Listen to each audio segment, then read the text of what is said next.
All right. Thank you so much. We are here with John Mouse today, in Well, my studio doing an extended interview. So welcome, John. thank you. Thank you. Thank you for having me. Of course. So today we will be asking John a series of questions, starting off with how has touring been this time around? It was good. I just did Australia and New Zealand, and then a couple one-offs in Austria and Istanbul and Athens.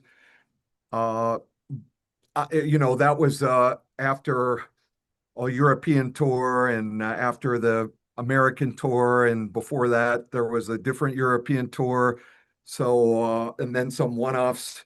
So it's been a lot of touring for the last 2 years. And it's all been great. I was surprised people still coming out to coming out to see the shows. The Australian shows were great. It's I'm getting old, so it's a little bit physically taxing, but and the scheduling was like back to back and stuff. So, but it was great. I get to meet people after the shows, and uh you know it's uh you know it's great. So as for your most recent title of your latest album, Later Than You Think, what does that, I know you touched on a little bit in the past. What exactly does that title mean to you for our current situation? Yeah, I mean, I'm just thinking about maybe one of the things that sets our situation apart from earlier ones is that death is invisible. You know what I mean? Like, I mean, maybe I'm wrong, but I figure it was more a part of life in the Middle Ages and early modernity and all that, where you encountered it a lot. You know what I mean? If somebody in your family member in your household died and sat there until somebody, you know what I mean? Like that sort of thing. So it's been taken out of view, taken out of Yes. view. And we were mentioning before we started recording about that the whole Heideggerian thing about it's for Dasein to think about it, its Yes. death, the possibility of not being there is authentic. It's authentic. To keep that before mind, and of course, there's the memento mori and in spiritual truths. Remember, you will die. So I was just riffing on that. Remember, you will die. It's later than you think. Therefore, hasten to do the work of God. That sort of thing. That's wonderful. And I totally agree. Especially like the Heideggerian kind of proposal of like, okay, like it's the most human thing to think about, but again, it's like this invisible thing, but also realistically, the most and I do believe this is a direct Heidegger quote, the most realistic probability and the most plausible possibility is death, even though it's this invisible companion we carry with our lives that kind of motivates us to make the most of the time that we do have. So I deeply respect that. Yeah, Um, we're you know finite. The amount of time we have. At a certain point, we're out of time. Um, and that's an interesting idea too. The idea of a separated intellect away from the body, a separated substance. And, but we're naturally uh, supposed to know through the senses and then through time. So once you're out of time, what does that mean? You're in some kind of you've entered into eternity and to aviternity, I guess, because it had a beginning at least when you entered into it. sure. Uh, uh, and so I think that it's this whole idea that the decisions we make, the uh, the actions, they somehow resonate. They're frozen. You no longer have any time. There's no more time. The temporality change. You're in eternity, and so every decision you made with your time somehow has this eternal weight to it. You know what I mean? Sure. On both ends, both in terms of being away from the body and no longer in time, but also in as much as on the other end of the metaphysics, being itself, is involved in any decision we make, as the pure actuality. So you're in that sense too, every action you take has an eternal consequence. So it's just to draw, it's not to say that the finite time doesn't matter, or it's what matters is some kind of you know it's not about forsaking Sure. temporality and finitude. It's about realizing they have you know Freedom. eternal consequences. Sure. So in that vein, we're going to jump a little bit into similar territory, talking about with the time that we do have in our current situation, while we are alive. Um, a lot of the tracks from your recent album, they reckon with like time, like we were talking about moral and structural injustices, truth and untruth, very common Maltesian kind of themes, if you will. But I know you've talked about in your past like training AI models on like your sound and stuff. With the current situation, how do you feel about AI now, like with everything going on with like we're talking about the Pope's encyclical and like do you think that it's a threat to like traditional art or do you think that it could be utilized for good in some kind of way? Yeah, I think both. I think it's just a tool, and I think it. I mean, at least what I was playing with, like Keras libraries and stuff like that, TensorFlow, where they didn't have there wasn't any pre-existing stuff really for generating audio. So I had to use the image generation stuff where I'd and I have it up on GitHub. I mean, it's out of date now. I mean, now they have software you can just use, but I just trained it on a bunch of spectral images of from the music, and then transpose the image it generated on the basis of that set into back into sound. And so it's like a filter, a complicated musical filter that you can, train, and the weights, take on a texture, and they'll generate something something out of that. I thought it might be, I've always suspected, you want to be in complete command of kind of the most advanced means of artistic construction. And so that seems pretty vanguard to me. So I thought it was worth playing around with. What you put in is what it spits back out at you. I could only get it to do 30 seconds at a time. And some of the samples were interesting, but it's pareidolia too, like a ink blot test. You kind of have Yeah, to listen to the noise a little bit and look for the harmonies and things that were popping out. So the uh, the the consciousness, the intentionality of a human being is involved in that process, of course.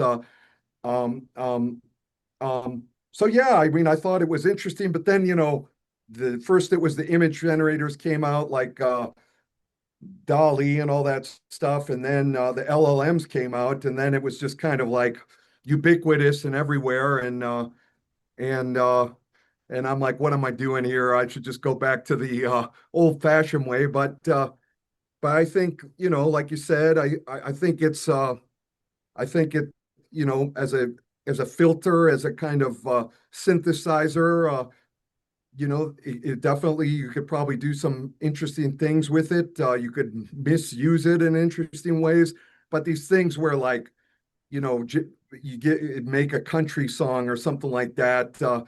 There's something uncanny about that, and that's not really, I mean, I don't know what, I mean, that's not really that interesting to me. I could foresee down the road maybe some kind of biofeedback thing where people just put on their headphones and the device kind of auto generates, based on these data sets, something that hits the spot automatically. And that would be kind of a new a new AI music or something like that. Okay. But I don't know. I mean, who knows where this technology and all that stuff is going. I feel like It's rapidly coming to the fore though, isn't it? it sure is. I definitely feel like there's a huge difference between like, and I respect your stance on that. I feel like there's a huge difference between like people using it like you have in your situation with like the music than people who make like the AI slop or whatever, like the strawberries and the banana videos. Like that's just such bullshit to me. But like um and I feel like leading into that, so Pope Leo's encyclical, Magnifica Humanitas, I feel like that, and I know you said it's kind of out of your wheelhouse, but like, I don't know how much of it you've read, but I know like it's a few quotes have been floating around on X and stuff. Um, but just the whole general like gist of that, how do you feel about the Pope's orientation towards his stance on AI? Yeah, it was interesting. It's the new Rerum Novarum. Rerum Novarum was like the 1890s encyclical birth of Catholic social teaching, where Leo the 13th, in the face of rapid, industrialization and the way that workers were being treated and all that stuff, the way that that was sort of a paradigm shift and a phase transition in social relations and all that. I mean, just about the same time Das Kapital is coming out. People are reacting to to the first industrial revolution or whatever. Now we've got this fourth or whatever they say industrial revolution happening. And I thought it was interesting. It's the AI encyclical, but I think it's more. I think it was more about uh, the target isn't technology, but technological development subordinated to profit, to Yes. domination, to efficiency, and the abandonment or exploitation of people on the margins. It was really a critique of that, the technocratic paradigm, more than AI and scare quotes. I mean, I was kind of hoping, actually, just in a nerd way, for some kind of treatise on the metaphysics of intelligence, because there's a really interesting uh, and apropos, in my opinion, tradition, in classical metaphysics and then Christian metaphysics about, why precisely the idea of a computer thinking or a computer having intelligence in this sense is a category error. It's a impossibility. Matter, pure mechanistic, uh, forces and energy and matter can't be intelligent. But it wasn't so much that. It was more of uh,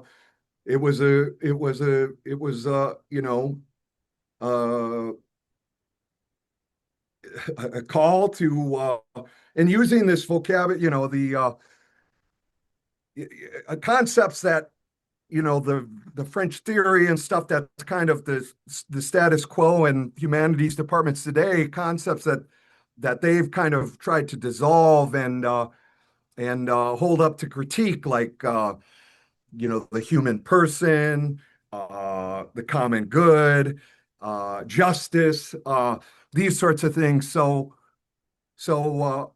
it's using that language to kind of critique the tech oligarchy, and it's subordination of everything to that, uh, to the profit, to domination, to efficiency. You know, uh, Like you so can't I put thought that it on a was human good. It was good. being. No, I agree. I definitely agree. I feel like human beings, we were not meant to, we're human being, our duty is to be and to not, and to help each other and love each other. Like agape love, brotherly love, like you were talking about a love of Saint Francis of Assisi. My apologies. His name's a real tongue twister. But yeah, and just kind of not throwing, the human despite our condition, not throwing the human person's meaning to the wind in spite of the technological infrastructure that we're trying to overlay that kind of overlaps that over makes people overlook that. I Yeah, definitely I agree mean, with you. when I wrote my dissertation 14 years ago or whatever, it was precisely these apparatuses that I was analyzing, the ones that come in for critique here. All these ideas that technology is never neutral because it has the characteristics of those who devise and finance and regulate it. Uh, you know, um, uh, yeah, I mean, in my dissertation, yeah, I was looking at media systems and distributed power and the way people are inscribed and tracked and optimized by these technical systems. And at the end of it, kind of the positive possibility, the metaphysics I'm presupposing there is kind of purely materialist, and so too the politics at the end, and uh, and uh, and now these days, the last maybe few years or so, I was thinking about this in the first volume of Tikkun. They have this idea that the critique of the spectacle has to be metaphysical. It must be explicitly metaphysical, and if it's not, it will turn against itself and reinforce the spectacle. And and I'm starting to suspect that's true. That the metaphysics that was kind of taken for granted when I was coming up in school and stuff.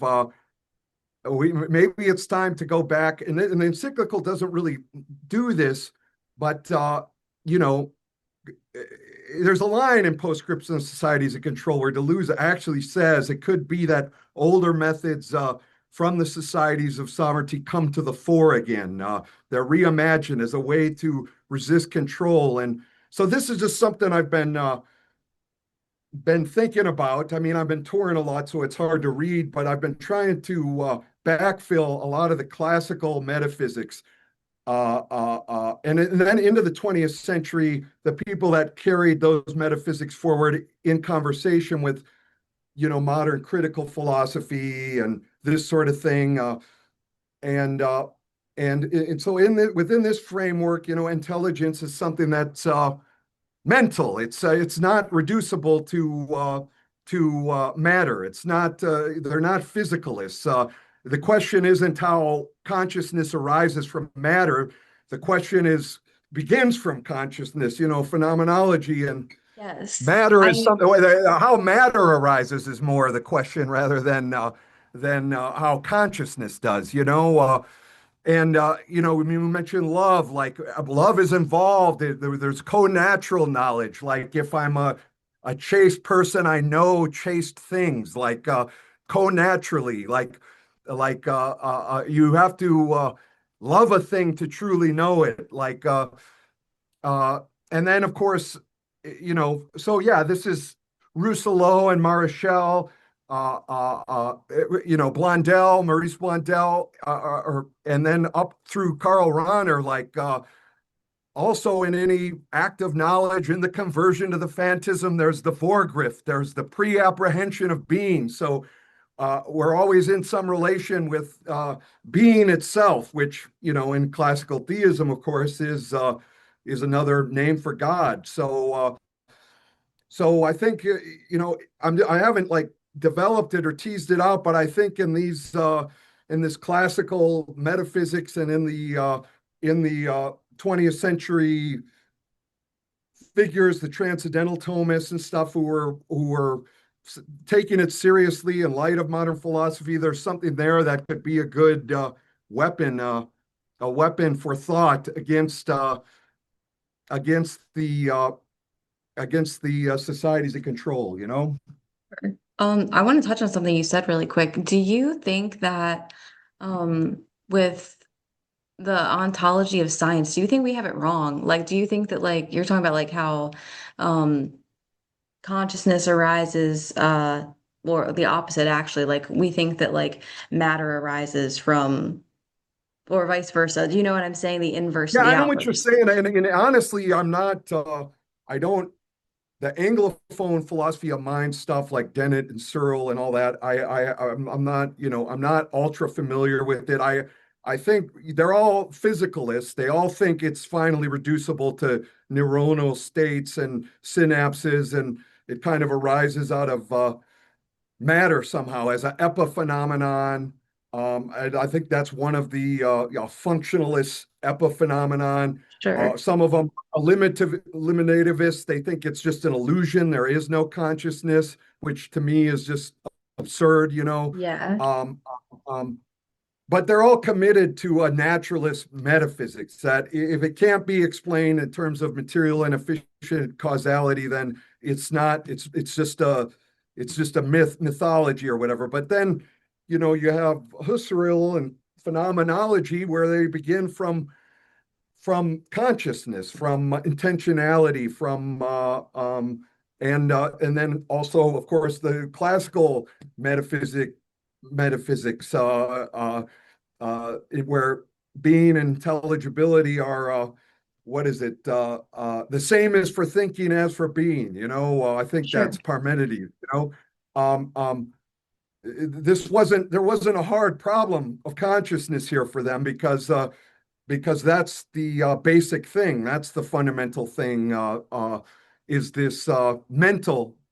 I mean, you could do the German where mental is spiritual, like Yeah. is the fundamental reality, and then matter is prime matter is just kind of what the forms. So you have what the forms how they individuate from one another. It works backwards, I from agree. what we've been doing since the 18th century at least, and I think form and finality and these classical metaphysics are they might prove to be useful starting point Yes, for thinking here. I agree. Do you think that there's any changing the subject just a little bit, shifting gears, do you think that there's any saving like the current situation, like with the world that we're in? Like, do you think that, and I'm gonna get a little bit into theology here, like I know that after around like the fall and like Noah's time in the Bible, we're talking about theology here for a second. And this is just biblical interpretation. When God shortened our lifespans to like 120 years, which is actually like about the longest recorded human lifespan, um, do you think that, let's say that we start acting as if, okay, we're going to fix the planet, we're going to make things more habitable, we're going to stop destroying the planet, we're going to stop killing each other and torturing each other and just all the sin that we've fallen into. Since the fall never was like a singular event, it never stopped, we're still in it.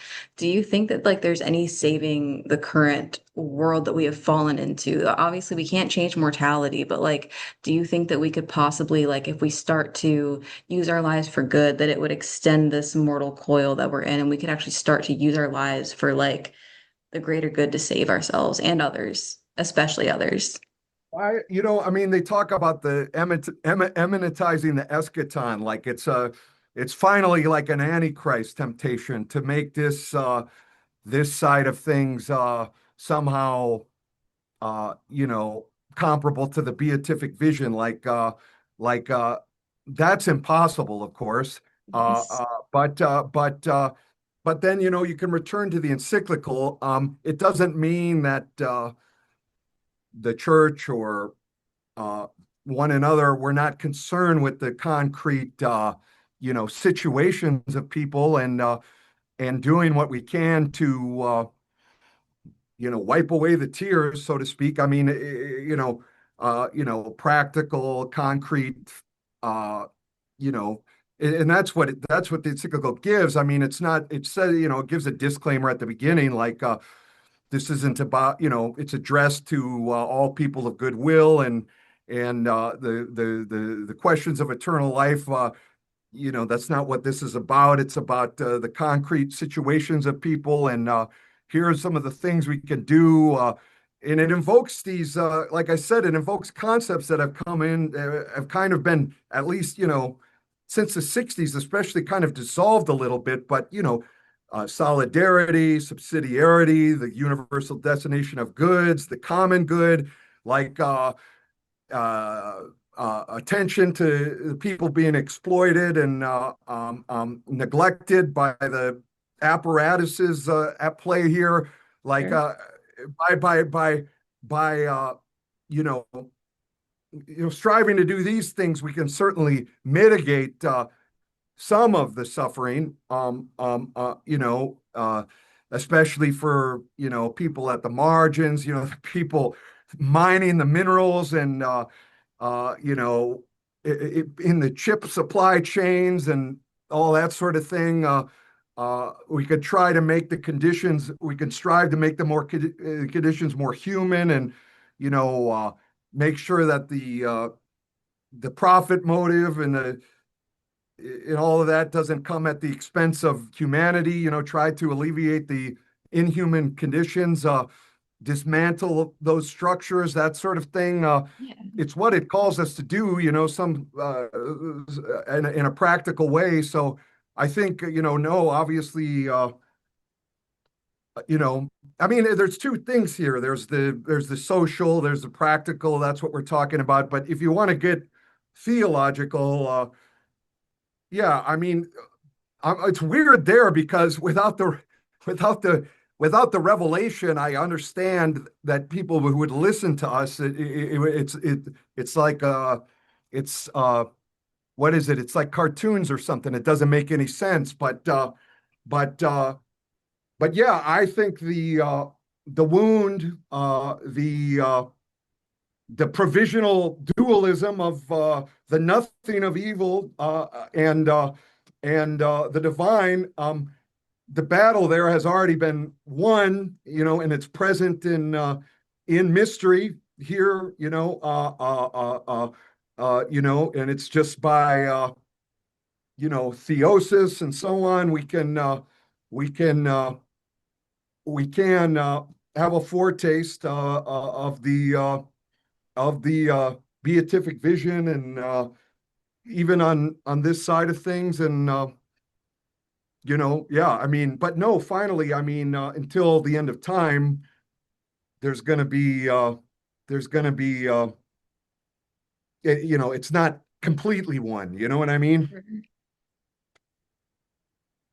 Do you think that since we're talking about temporality and like, time and we're talking about Heidegger, do you think there are any modern day like Hegels or Heideggers and like do you think that the modern like culture that we have today like um takes visibility away from those kinds of people if they are to exist?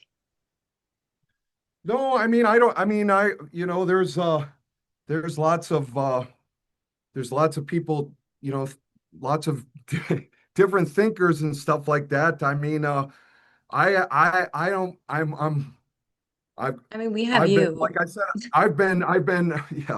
I've been, I've been just trying to, like I said, get back a little bit, backfill the classical metaphysics, um, the Neoplatonists and the medieval Bonaventure, Aquinas, Duns Scotus, all that. So I didn't really touch any of that, uh, uh, when I was in school and stuff. So I'm trying to backfill that. And then there's lots of 20th century people working in that tradition still that I hadn't really wasn't really familiar with, and not only that, but in conversation with modern philosophy. So there's definitely tools there,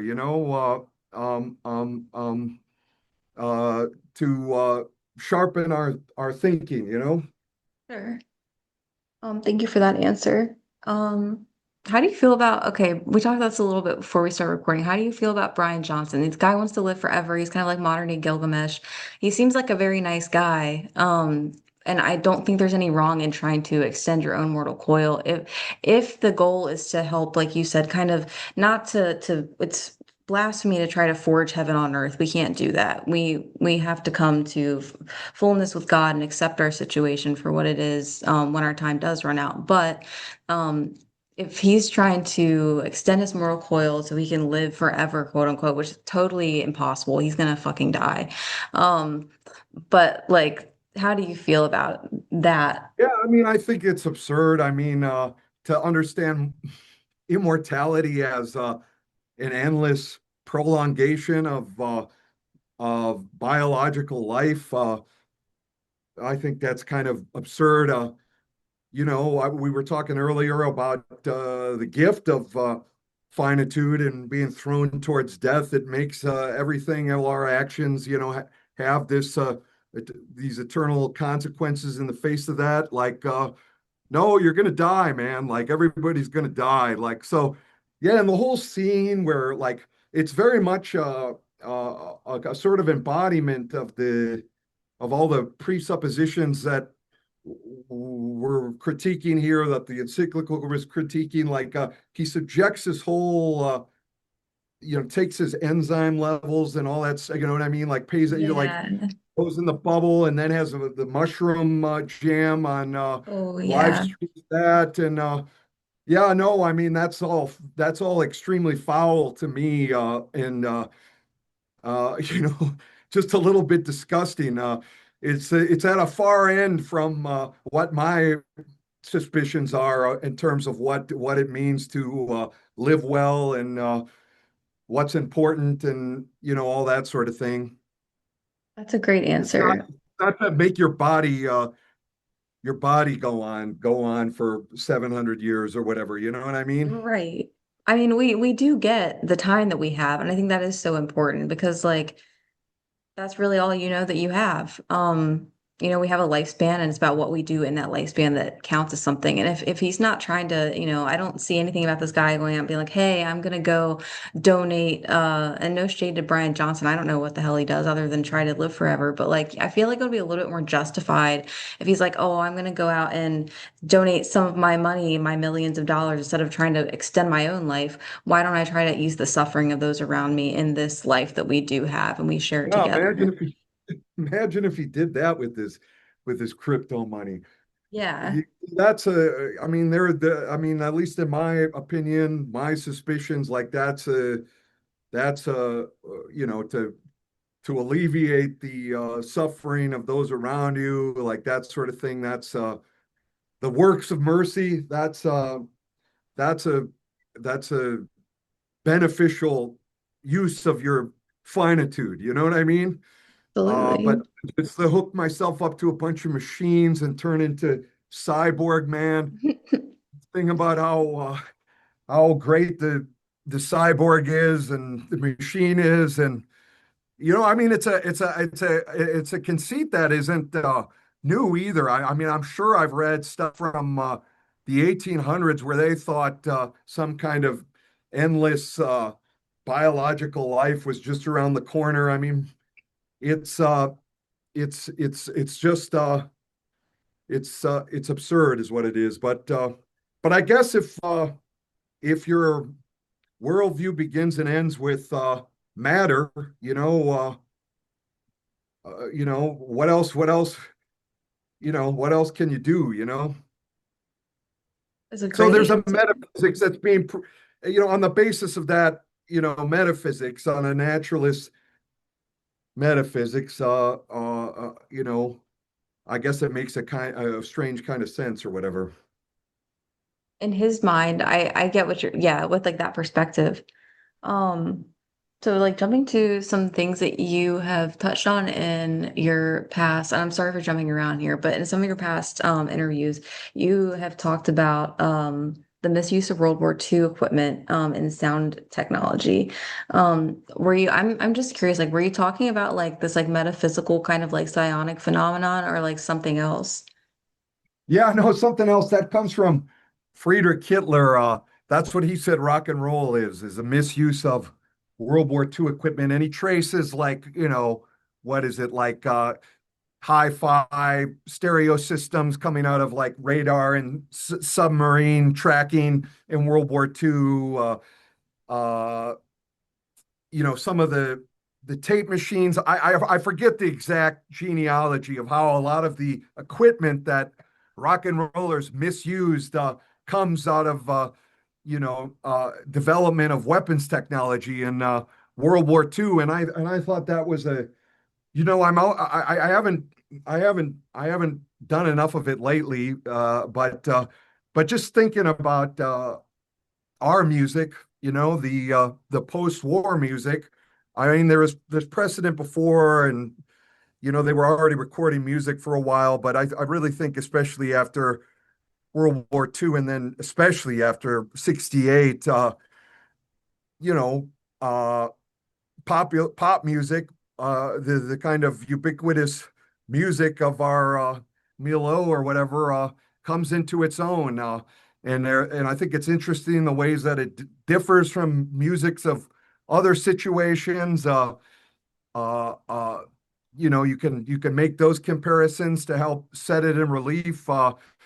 And one of the ways, most assuredly, is it's bound up these with the media equipment, with tape, with phonographs, with and then misusing them instead of just using the tape to capture the performance. You run it backwards, or you use it to make echoes, or you use it for its kind of expressive dimension, the way it degrades the signal. Uh, uh, there's something about the best of our music, I think, that consciously has always consciously mobilized that the distortion, the fuzz, uh, uh, uh, and all of that sort of stuff. Thank Low you. fidelity, uh, you know. And I think that this idea, the picture of a misuse of equipment designed to track submarines and make and run anti-aircraft weapons and radio, you know, the enemy position or whatever. There's something that gets at the essence of the thing about that image. Because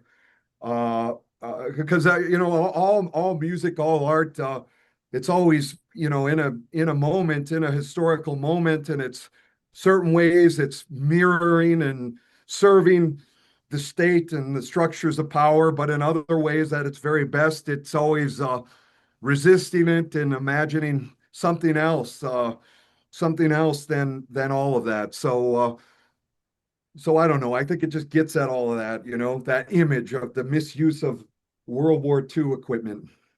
Thank you for that answer, John. Um, I am curious to know, speaking about going into a little bit more about music here, what is your I maybe this will ruin the mystery, but what was like the meaning behind the title Just Wait Till Next Year? Like what are they waiting on? Yeah. No,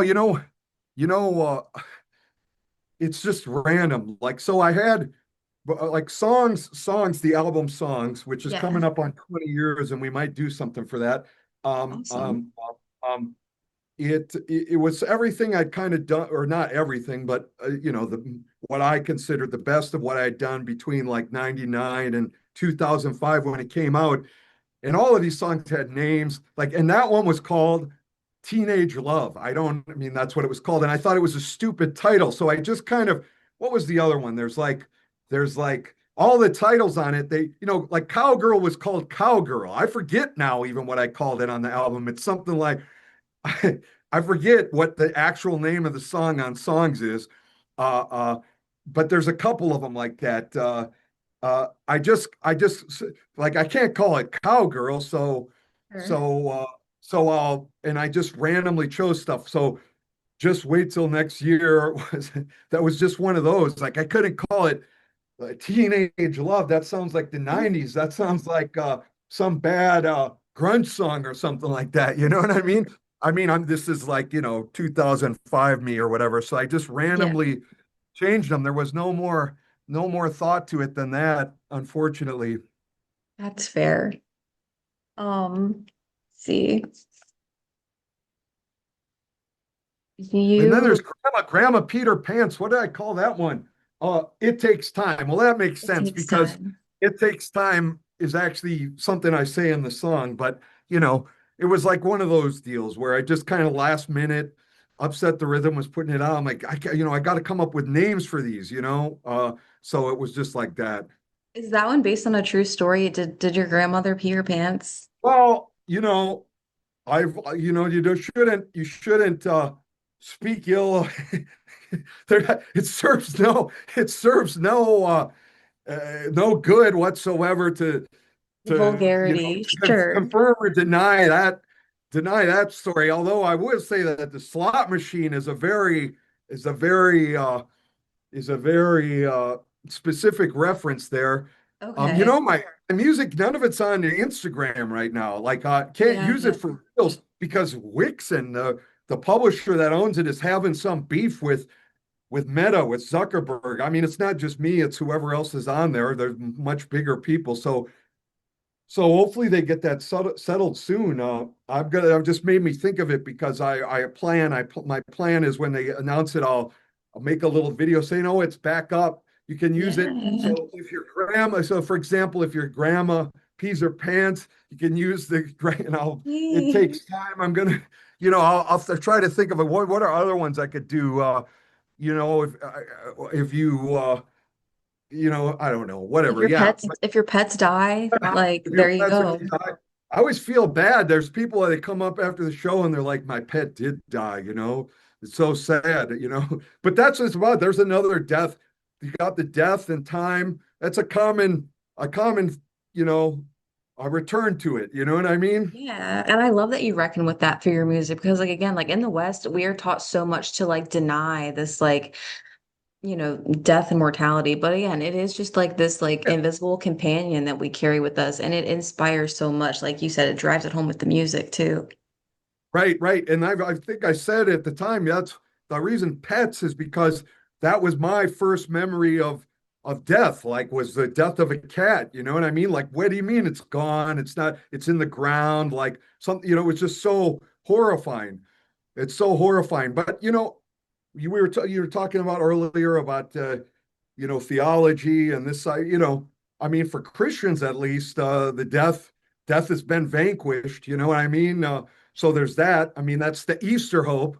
I mean, not and there's people that don't have the Easter hope, but it's just something I think about. There's this temptation and apologetic space and that sort of thing to do a theodicy to try to like Ivan Karamazov talking about the tears of a child and he returns his ticket. I refuse to accept it. To try to apologize for the tears of a child and say it's somehow part of some cosmic dialectic, and but at the end it all works out for the good. I mean, a person can rightfully say, no, I don't care if it works out for the good. The tears of a child is not worth whatever the dialectic is, the absolute the dialectic finally arrives at. It's not worth it. I refuse that, and that's fine. But the Christian, traditional thing is it's with Ivan there. It rejects the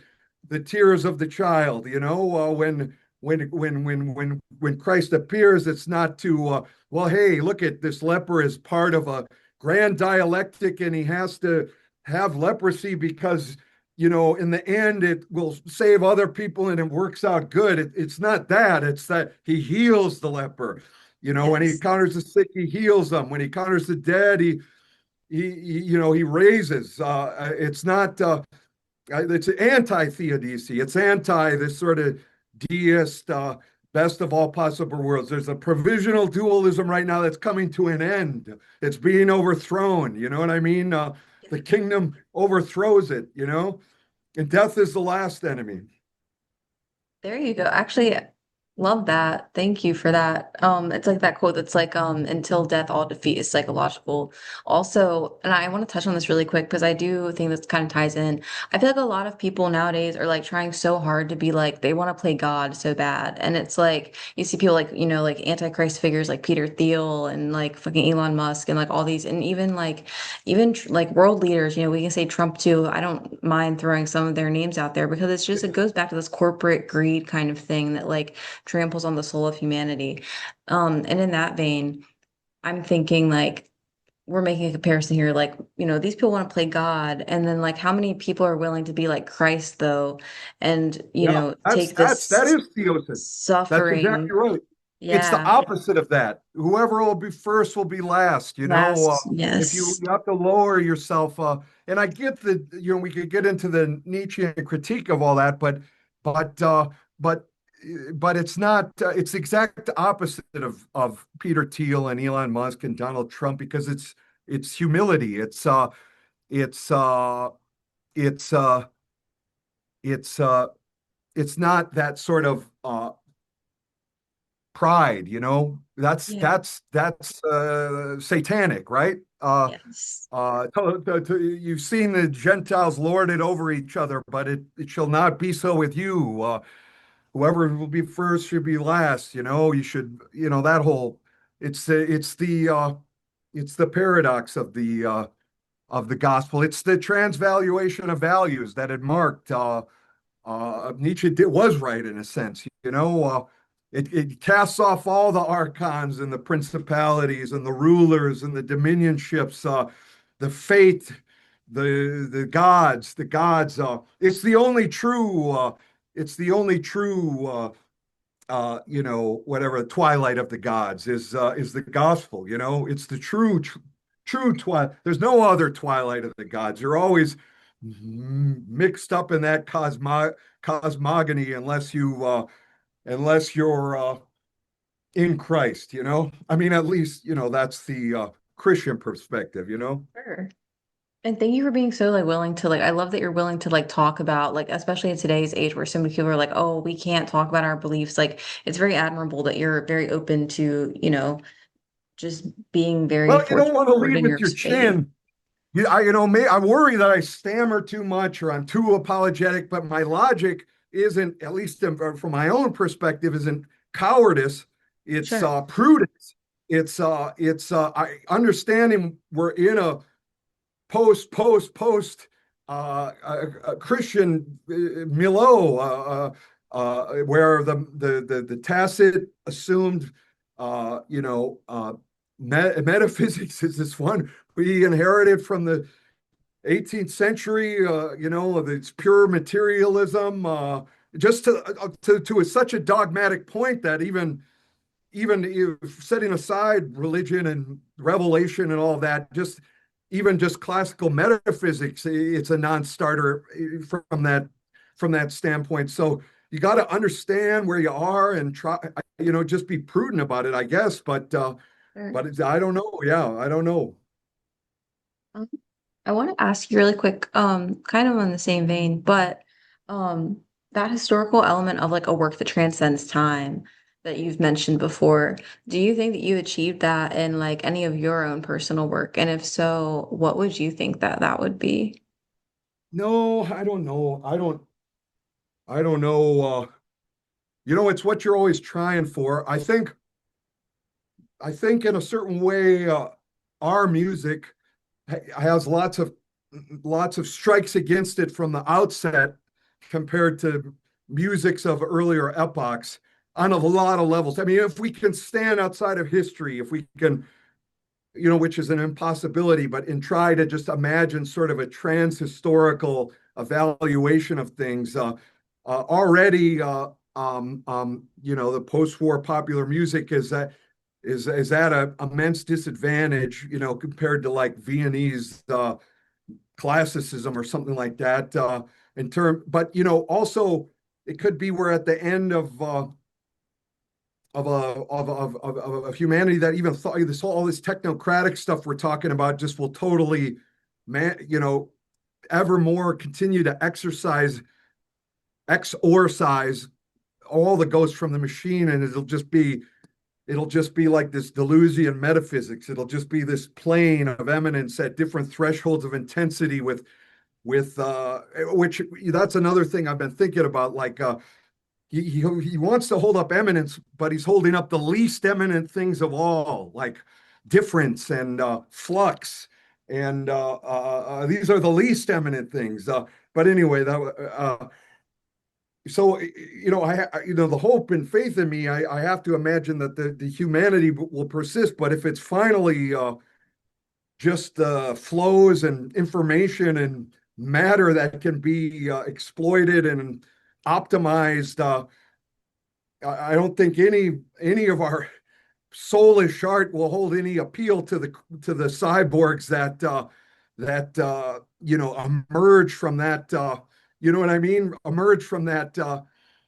Uh, John Carpenter's The Thing. You Yeah. know, doghead cyborg monstrosities that emerge there. But it's assuming there's still human beings 400 years from now, and they're doing some other totally unforeseeable kind of music. The nerds amongst them, they'll be interested, I think, in the music of the Middle Ages and the Renaissance and the Baroque and Haydn and Beethoven and maybe the 20s, and then this weird the morons who ate Domino's pizza and played Mario Brothers, who misused World War II equipment that might hold some fascination for some of them too. That could be. I think it'll probably be stuff like I sometimes think of chip tunes will be interesting to them because they had to use these very particular chips with very particular limitations, and musically they walk the dog much further than most pop music does. So I think sometimes I wonder that will be more interesting to people 400 years from now than whatever the thing that's getting a billion views on YouTube is. You know what I mean? Yeah. Like that stuff is. I think I'm pretty comfortable in saying it's totally finite. You know what I mean? But I don't know. Yeah. Uh, I'm sorry, I babbled. I just walking the. No. Thank you for that. Thank you for that answer. I'm like deeply invested in like listening to all of your answers, John. Thank you for bearing with me. We have about I'd say we have about 30-ish minutes left. Um Maybe 20-ish, depending on how are you feeling right now, John? Good, good. Good. Okay, just checking in. I have a few more questions for you. Do you regret killing the centipede in the elevator? Yeah, no, actually, I didn't. I might have exaggerated in that clip that I killed it. I threw a box on it, I think. I don't remember if I killed, but these centipedes they have in Hawaii, which aren't native, by the way, they're not native centipedes. It's something the settlers brought over, of course, from like Vietnam or something. They're very and they do bite. They like stand on their hind legs and bite. There's videos of centipedes eating vertebrates on YouTube. I mean, what kind of a maniac would root for the centipede over the mouse? That really, that's in, that's a warm-blooded little mammal getting macked on by a centipede. That's some horrors. But I think I threw a box on it or something like just to try to trap it in the box because it was lurking around my office. Yeah, yeah, yeah. Centipedes, they've always kind of freaked me out. That's fair. I do have don't judge me. Don't throw a box at me, John. I have a tattoo on my arm. Well, explain that to me. I could understand that it's compelling what the many legs, the 100 legs of the centipede. I like Uh, the legs. I feel like they're very I interesting know to it's look like at. there's people that love the creepy crawly insects. They like in Oh, a that's me. scientific way thing, and that's admirable too. I get that too. I mean, it's alien. I don't know. What's your favorite animal? I don't know. I kind I got a bird feeder and the birds come. I like the birds and the squirrels. I've tried to befriend them, but they're too afraid of me. I give them peanuts, but if I open up the door, they run. Even when I'm giving them peanuts, I'm trying to acclimatize them so they become my friends. It's a mission I have here at home, but I give up because it's not working. Yeah, animals are all great. Dogs and cats and Like whales. Blue creatures, they're all whale, God's maybe blue creatures. whale because it's so big. The blue whale. They're massive. They're like insanely huge. Like you could fit like how many school buses in them? I don't know, probably a couple. Yeah, yeah, Um, yeah. They're the biggest animal ever or something. They're bigger than dinosaurs. So yeah. do you still ride motorcycles? No, no. I got rid of it when I was in after I left Hawaii. I've thought about it, but you're tempting fate a little bit there. It's a Sure. dangerous hobby to have, I think. It's imprudent. It's an imprudent fearlessness. I think fearlessness is a vice. It's a vice. So yeah, I don't know, but they're fun. They're great. I see people on them, and I'm like, damn, that would be fun to be riding. I've ridden on a few of them before. They are very fun. I myself would never own one. Because like you said, tempting fate. Um, how Let's see, where am I in my list of questions? So yeah, I was actually surprised to learn, I did touch on this a little bit with you beforehand, that you like artists like Blade E, if that's how you say his name. I call him Yeah, who Blade. knows? Oh, Bones, and Young Lean. I noticed you follow Bones on Instagram. He's an interesting fellow too. guys from Michigan. Like, okay, so I'm an old man. I'm rapidly becoming an old Yeah. man. And so what are the kids up the kids, I mean, the young Sure. adults up to? And I just said, even though okay, so Lean and Blade, it's there's no obviously no direct influence like musically there. Whereas the Idris is a tiny, tiny bit. Sure. Uh, uh, but with all of them, there's a spirit. That's what I'm saying. There's a spirit. There's a recognizable spirit, I think, of the punk rock. This Yeah. Gen X thing in me. Like they're not the smiling toothpaste girls. They're not telling me everything is awesome. They're not. Just completely Forcing part and parcel bullshit. with the spectacle. Don't rap people talking about keeping it real. Like there's a if I'm gonna blather pretentiously, there's a determined irreconcilability with the world as it stands. And that you know, if the theses on punk rock, I kind of that's if there's a truth to this music, that's part of it. I think that's part of it. Um, um, and it always has been. So I mean, I think that's the attraction with these guys, in their own way. Like there's a misuse of equipment there, like we were talking about, like with the auto tune and the more recent, technological developments. They kind of, you know, misuse those, in some of their tracks. The glitches, but it's not just purely, you know, pseudo, studio classical electronic stuff. I mean, like fake experimental. It's playing tennis with the net still. It's recognizably, uh, part of the idiom, but it has those surprises in it. Something like that. I haven't sat down and thought about it, but if I was just to try to improvise and tease out what it is, it would be something along those lines. Have you heard Holy Boys by Bones and Dylan Ross? I haven't heard that one yet. You should listen to it. I think you would like it. Do Well, you have any recommendations for us for songs to listen to? no, unfortunately, I mean, I got, if people are interested, the last thing I did, I had the NTS playlist, like for the NTS Yeah, radio. There's a bunch of stuff on there that's kind of my sure. playlist. I haven't really curated anything new, other than the guys we're just talking about. Idris, especially, like, is somebody I've collaborated with and know, his friend Nate No Face. Yeah. LA scene, I guess, they're just keeping up with the synth punk stuff that Nate No Face is doing.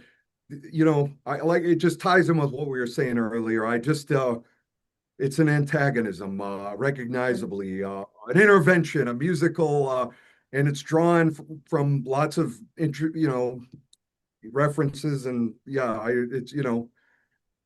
it's inexhaustible. The idioms, the proliferation of idioms and the genres in popular music, they're all inexhaustible. You can keep going with any one of them. You can push any one of them. Do you have any new like projects that you're working on specifically, or like any like collaborations that you're working on? Yeah, yeah. I don't know what I could say and what I can't say, Sure. but there's some stuff in the works. Some of it's still too much up in the air for me to pronounce on it, but Sure. it's 20 years since song, I think Congratulations. we'll do something special this year around that anniversary. So that's kind of I'm kind of getting, I have lots of unreleased stuff. We're just talking about different things, so it's yeah, I think stuff is coming. Very interesting. I'm very excited for that. And thank you for like continuing to like use your gift of life to like put music out in the world. That's very Oh, important for a lot of people. thank you for having me on and talking to me and listening. I always worried. I always, I'd like to have like a month to prepare for like, we did promo for later than you think, and I'm repeating the same shit I said in 2011. I gotta up my game a little bit. I'm just worried. You No. know what I mean? I'm just a moron repeating myself. No. How have your thoughts on like the Franciscan kind of ideals like matured over time? This was a very specific question I wanted to ask you. Like what role has it played in the way that your music has changed over time since like your last interview the interview you had in 2011, I should say, with the Smet Jack gang. Oh yeah, yeah. I mean, it's deepened. It's become less of the Zizekian monstrosity of Christ. Uh, uh, uh, you know, uh, you know, the way that he inverts the Irenaeus formula. God became man so that man can become God, but then says, but no, but really it's just man, or whatever he does in that. It's deep and beyond that. It's deep and beyond the Simone Weil, we must love him who is absent sort of foolishness, and become sacramental and liturgical and incarnate. Mhm. In terms of works of mercy, you go and you try in our situation, and they throw up a lot of red tape. You got to get tuberculosis tests. You got to take an online course about to identify abuse. Like it's a whole rigmarole. And then you go there and they're just like, here, go be a security guard and tell them not to smoke cigarettes. And you go, well, I don't want to tell the people in the food line to just put out their cigarettes. I'm not gonna do this. So it's hard. I mean, it's hard to, our situation makes it difficult for that sort of Francis weeping at the feet of the leper moment to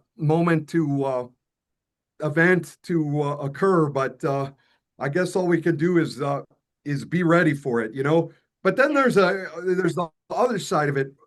Other than these extravagant, dramatic, like Rossellini's Flowers of St. Francis moments, there's the what is the saying? An angel abroad and a devil at home.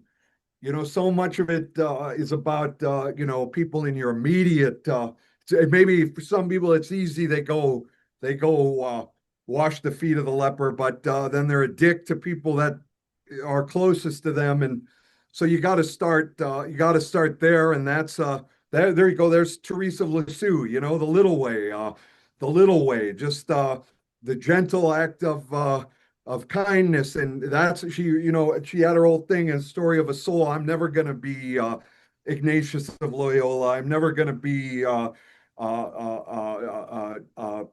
Teresa of Avila. But I can follow the little way, the little acts of kindness, just in daily life, is just as much, if not the more common way to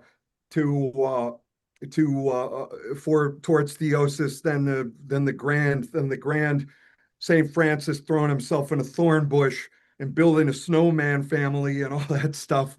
You know what I mean? So yeah, I guess I did I kind of Yeah. outline how it's deepened a little bit the understanding Yeah. of it. Absolutely. Thank you for that. I feel like we can kind of see that too. And I feel like honestly, since you've been putting out music, John, like you have had this, you've maintained, you've definitely, I feel like maintained is a great word to use for that kind of like, you see like the phenomenology of spirit. You definitely do carry that through in your work. Am I Um, washed? Am I washed? Am I a washed no, old? no. Do I still? Do I still? I think with the way this music works, it's like you can always, I think that the genres, the idiom, it's infinite. There's new ideas that come out, but they don't. You There's you there's no grow.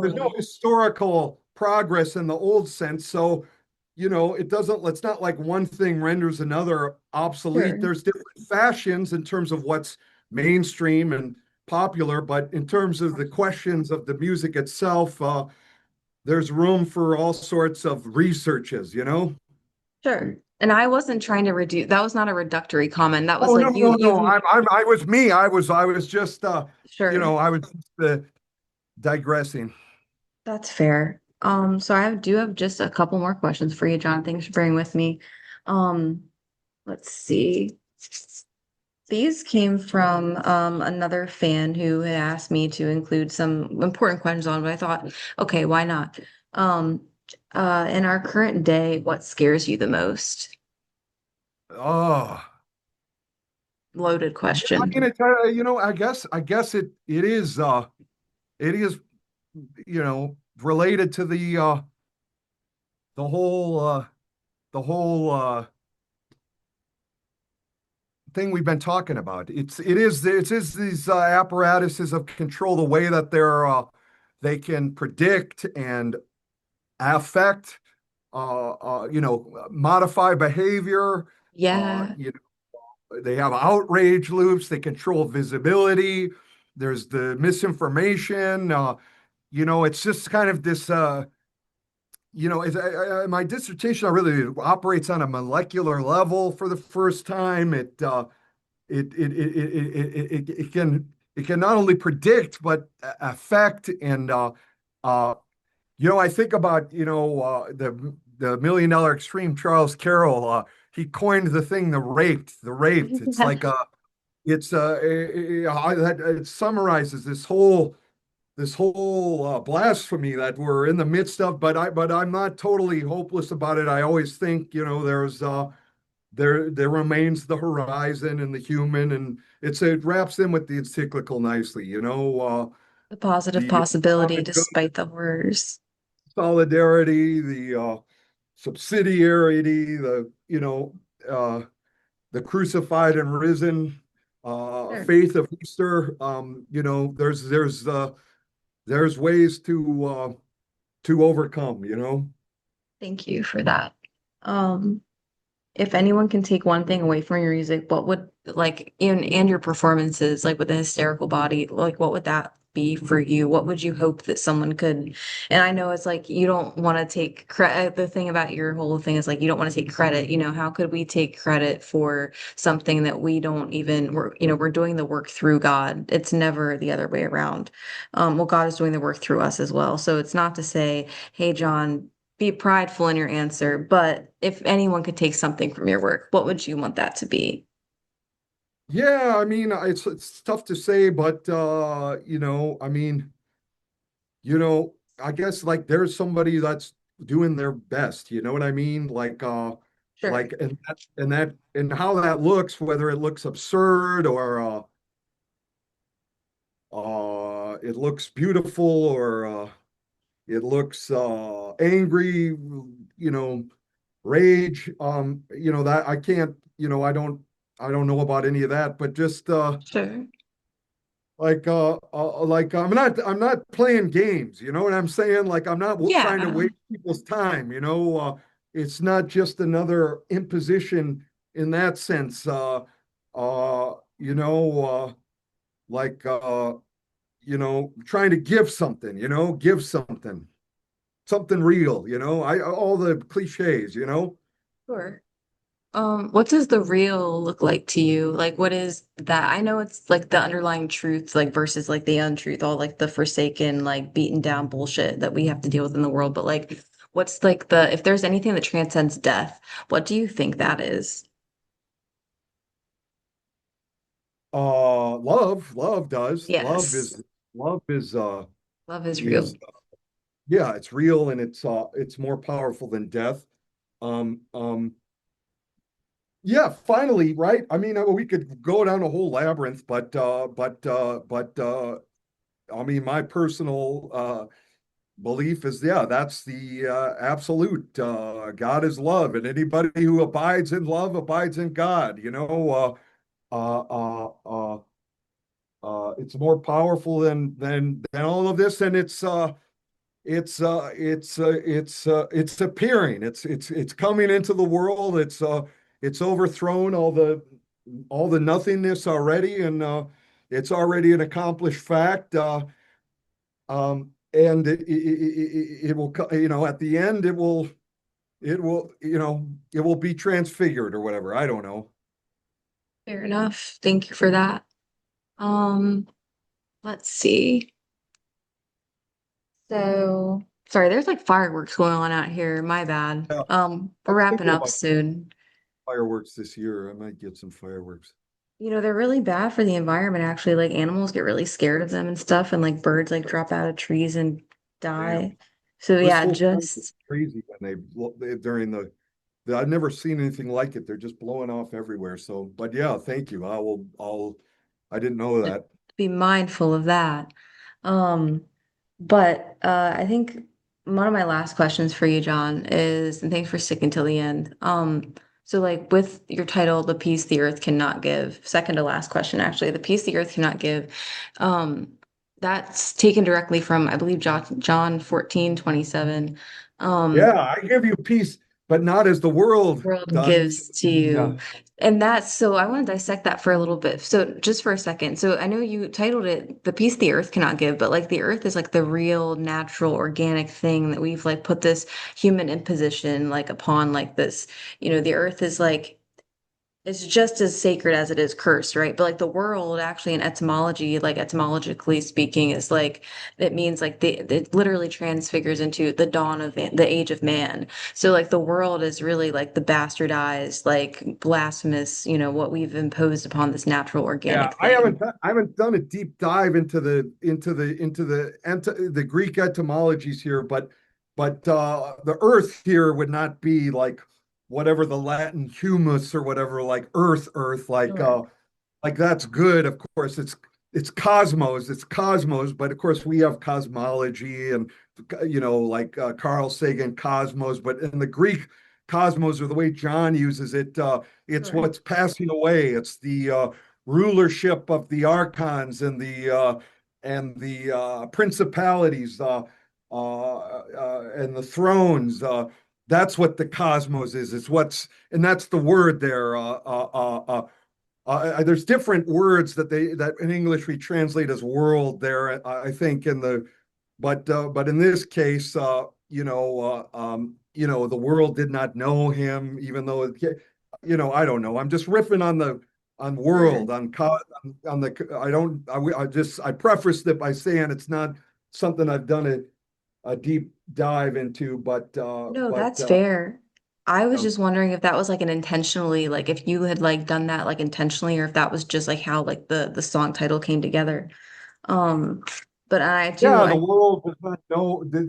does not know the light or whatever, like that world in that sense, not earth, not Sure. creation, not trees and flowers and chimpanzees and blue whales and all that. Creation. I think the world is a much darker. The seculum has a much Yeah. darker. The city of man, the libido dominandi, all that stuff. It's it talks about the rulers of this. There's Aeon too of this age. Don't conform yourself to the age, but transform your mind, Sure. sort of stuff. It was riffing on that, yeah. Thank you for that. All right. I guess my final question, let's see. I have a list here, John. I'm sorry. No, no, it's fine. Well, actually, not even a question. Is there anything else like you like final thoughts? Like what would you like to say if you had to say anything to wrap this up? Um, I don't know. I don't know. There's nothing that comes to mind. Thank you for talking with me. I hope I said Of something course. interesting and provocative and something to think about Yeah. somewhere in the midst of it all. Thank you very much. I appreciate that, John. And I'm going to go ahead and just thank you again. I'm going to go ahead and wrap up the recording. Everybody, John Mouse, his new Thank album you, Later guys. Than You Thank you if Think. you listen to me. Yeah, thanks. More stuff coming. Thank you, everybody. Of course. Bye bye. Bye bye.